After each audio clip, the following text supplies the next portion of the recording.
Alors nous sommes le samedi 12 décembre 2015, nous sommes de retour ailleurs. J'ai quelqu'un à côté de moi, j'ai dû demander de se présenter. Bonjour. Bonjour, je m'appelle Gérard Castelli, j'habite au Plan d'Ops à la Sainte-Baume et ma passion est la réunion des stylos et du bois, donc ça m'a amené à faire des stylos en bois. J'utilise des bois du monde entier pour fabriquer ces stylos. Alors je rappelle qu'ici nous sommes samedi, puisque je viens vous voir un week-end. Nous sommes donc au marché de Noël de hier, édition 2015. Je précise en ce qui me concerne que c'est la 3e fois que je viens, au niveau des reportages photos qu'on a fait d'abord en 2013, puis en 2014, puis en 2015, donc ça fait ma 3e participation ici à ce marché. Je dois dire d'ailleurs que c'est assez rare, puisque c'est le premier interview que je fais sur ce marché d'hier, figurez-vous. Donc d'une part, je suis quand même assez heureux de vous rencontrer, c'est-à-dire qu'en principe, moi j'interviewe les organisateurs, les animateurs. C'est quand même assez rare que je m'arrête sur un exposant, puisque vous êtes un exposant ici de ce marché de Noël, et vous avez quand même quelque chose au niveau de votre stand qui est quand même un petit peu particulier. Alors pour ma part, effectivement, c'est ma première participation au marché de Noël de hier.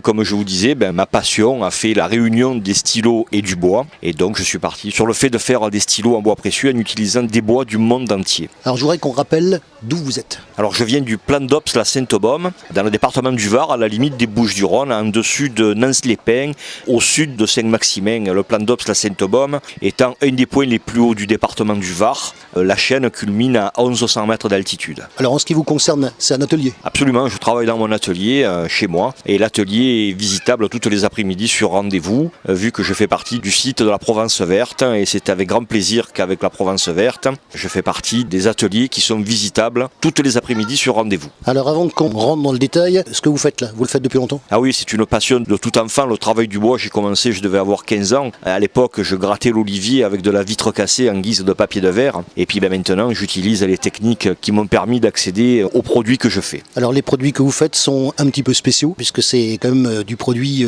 fini, très très beau. Un petit détail concernant justement les stylos que vous faites. Alors concernant les stylos, tous les mécanismes des stylos haut de gamme sont en plaquage titane rhodium, donc c'est l'équivalent du platine. Les plumes que j'utilise ce sont des plumes de marque Schmidt, donc une marque allemande fort connue qui utilise Montblanc et Dupont, que je considère ne pas être des concurrents parce qu'on ne fait pas du tout la même chose. Par contre, au niveau des bois, j'utilise les bois du monde entier, les bois les plus précieux, les bois les plus rares, et également des stylos en pierre reconstituée. Et avec une grosse particularité au niveau des pierres, j'utilise de la galalite qui est à base de crème de lait de vache. Alors outre le fait que le résultat final est quand même assez spectaculaire, d'où justement mon intérêt, et puis le fait que j'interviewe quelqu'un, ce qui est quand même assez rare au sein d'un marché de Noël. Ce que je voudrais savoir, c'est pour faire un stylo, il faut combien de temps? Alors, la durée de fabrication d'un stylo varie en fonction de la matière, en fonction du séchage du bois. Au plus un bois est sec, au plus il est fragile à travailler, donc tout va varier. Et la pierre est encore bien plus difficile à travailler parce qu'au perçage, on a énormément de casse, au tournage également, et après il y a une finition au niveau d'un ponçage qui peut aller jusqu'à plusieurs heures de ponçage sur un stylo. Donc sur les gros mécanismes, on peut compter une journée de travail par stylo. Alors le résultat final de ce qu'on peut voir est quand même assez